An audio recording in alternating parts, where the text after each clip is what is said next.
Hello friends, welcome back to our channel JGD Learning Point. This is Yudas Singh. 10th class chemistry science part का second chapter acid base and salt जो exam के लिए important तो है ही और सभी प्रतियोगी परीक्षाओं में भी यहाँ से क्वेश्चन अक्सर पूछ लिए जाते हैं। तो गाइज अगर वीडियो आपके लिए हेल्पफुल रहे तो अपने फ्रेंड्स पर भी शेयर करें ताकि उनको भी इसका बेनिफिट मिले। चलिए बिना टाइम वेस्ट के स्टार्ट करते हैं एसिड बेस और साल्ट चैप्टर। इसमें सबसे पहले हम आपको बताएंगे अम्ल के बारे में, अम्ल क्या होता है। तो अम्ल के बारे में थोड़ा सा परिचय देख लिया जाए, उसके बाद हम लास्ट में आपको आर्हेनियस, ब्राउनस्टेड और लॉरी और लुईस के अनुसार भी अम्ल और क्षार की परिभाषाएं डिटेल में बताएंगे। तो अम्ल जिसको एसिड बोलते हैं, डेफिनेशन यहाँ पर इंट्रोडक्शन के बारे में देख लेते हैं थोड़ा सा। अम्ल स्वाद में कैसे होते हैं? खट्टे होते हैं। मैं आपको बता दूँ जो एसिड है ये लैटिन टर्म एसिडस से लिया गया है। एसिड टर्म लैटिन वर्ड है और इसका मीन्स होता है sour in nature. The substance which are sour in nature are called acid. तो अम्ल स्वाद में खट्टे होते हैं, ये नीले लिटमस पेपर को लाल कर देते हैं। एग्जाम्पल देख लेंगे HCl hydrochloric acid, H2SO4 sulphuric acid, CH3COOH acetic acid, citric acid, lactic अम्ल, ये सब क्या है? अम्ल है।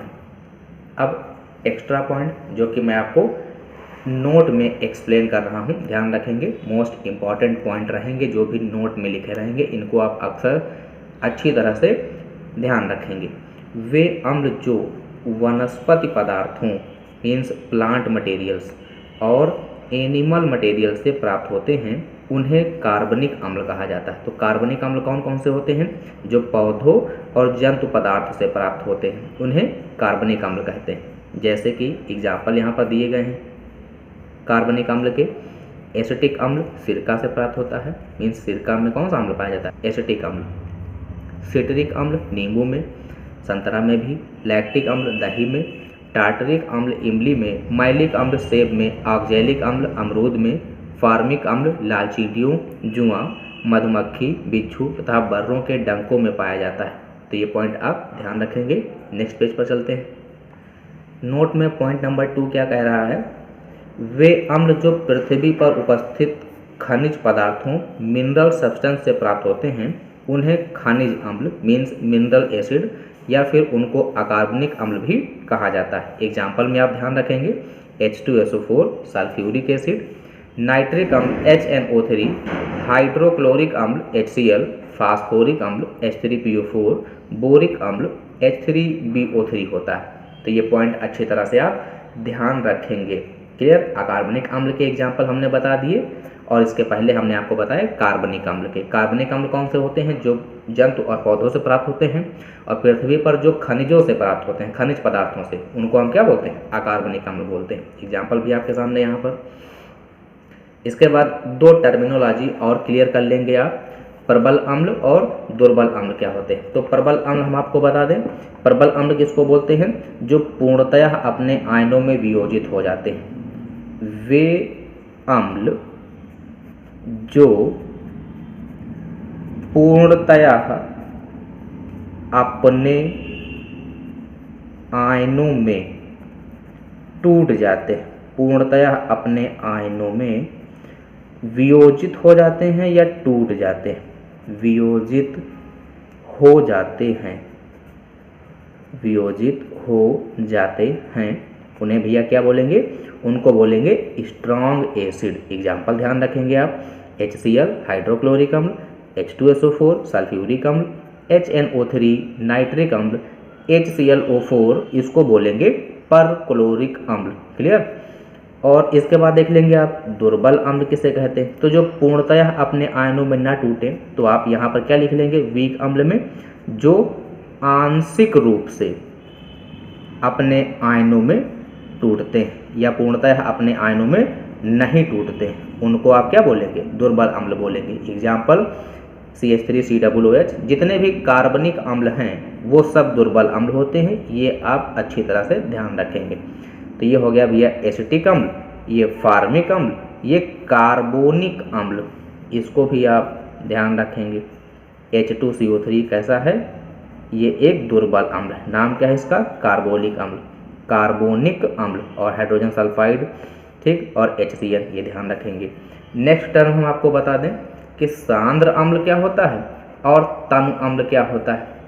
तो सांद्र में यहाँ पर मात्रा से रिलेटेड है, जिसमें अम्ल की मात्रा अधिक हो और जल की मात्रा कम हो तो उस अम्ल को हम बोलेंगे सांद्र अम्ल, मीन्स गाढ़ा विलयन। और तनु अम्ल क्या होगा भैया, जिसमें जल की मात्रा अधिक और अम्ल की मात्रा कम होती है, उसे तनु अम्ल कहते हैं, पतला विलयन बनेगा। तो आई होप कि ये आपको अच्छी तरह से क्लियर हो गया होगा दोनों टर्मिनोलॉजी, मीन्स प्रबल अम्ल दुर्बल अम्ल क्या होता है, सांद्र अम्ल और तनु अम्ल क्या होता है। इसके बाद नेक्स्ट आप देख लेंगे क्षार, थोड़ा सा परिचय है, इनके बारे में आप ध्यान रखेंगे। तो क्षार क्या होते हैं भैया, अम्ल का जस्ट उल्टा, और जो बेस वर्ड है ये भैया बीटर से लिया गया है, और बीटर का मीन्स आप अच्छी तरह से जानते हैं, कड़वा या फिर तीखा। तो टेस्ट के बेस पर बताया जा रहा है कि वे सभी सब्सटेंस जो स्वाद में तीखे या कड़वे होते हैं उन्हें आप क्या बोलेंगे, क्षार कहते हैं। और ये क्या करते हैं, ये लाल लिटमस को नीला कर देते हैं। अब हम आपके कन्फ्यूजन दूर कर दें, थोड़ी कन्फ्यूजन हो जाती है कि अम्ल क्या करता है लिटमस पेपर पर और क्षार क्या करता है। तो एक आप नाम याद रखेंगे, अनिल। अनिल मतलब अम्ल, यहाँ से ये हो जाएगा भैया अम्ल, और ये क्या करेगा, नीले लिटमस पेपर को क्या कर देता है, लाल कर देता है। तो आपको ध्यान रहेगा, अब आपकी कन्फ्यूजन दूर हो जाएगी, अब भूलेंगे नहीं। तो एक नाम आप कौन सा ध्यान रखेंगे, अनिल। अम्ल नीले लिटमस पेपर को लाल कर देता है।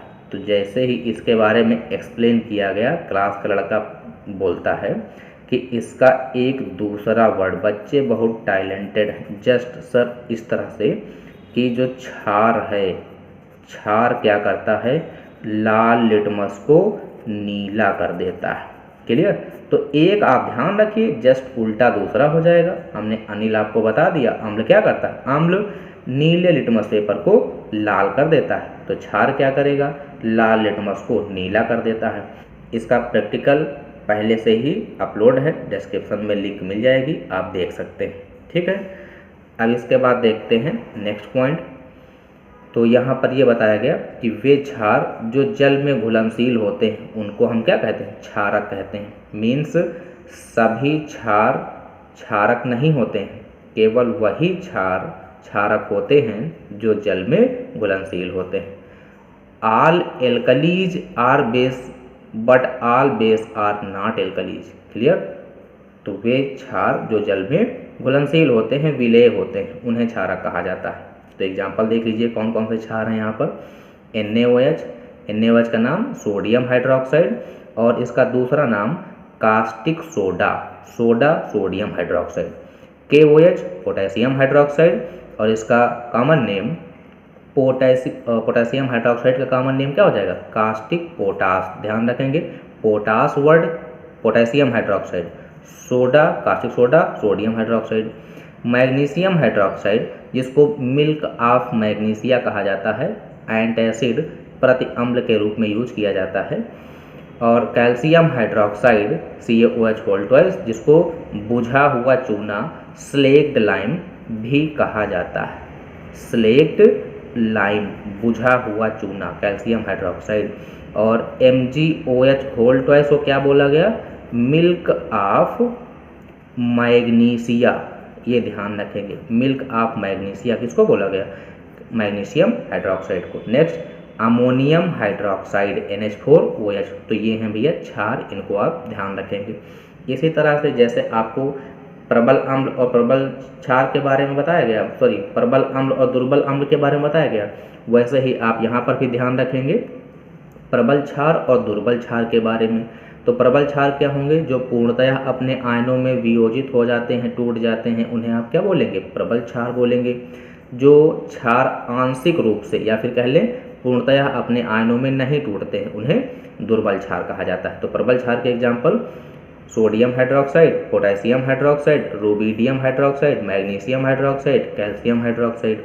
और दुर्बल क्षार में ammonium hydroxide, aluminium hydroxide, zinc hydroxide, ferric hydroxide. Clear. Description में लिंक आपको दी गई है। फर्स्ट चैप्टर, जिन्होंने फर्स्ट चैप्टर को नहीं पढ़ा है, रासायनिक अभिक्रियाएं और समीकरण, तो उसके कई पार्ट आपको मिल जाएंगे, उसको भी आप अच्छी तरह से पढ़ें, नोट्स बनाएं, ताकि रिवीजन करने के लिए आपके पास नोट्स अवेलेबल रहें। इसके बाद मिलते हैं इसी चैप्टर के नेक्स्ट पार्ट में। Thanks for watching.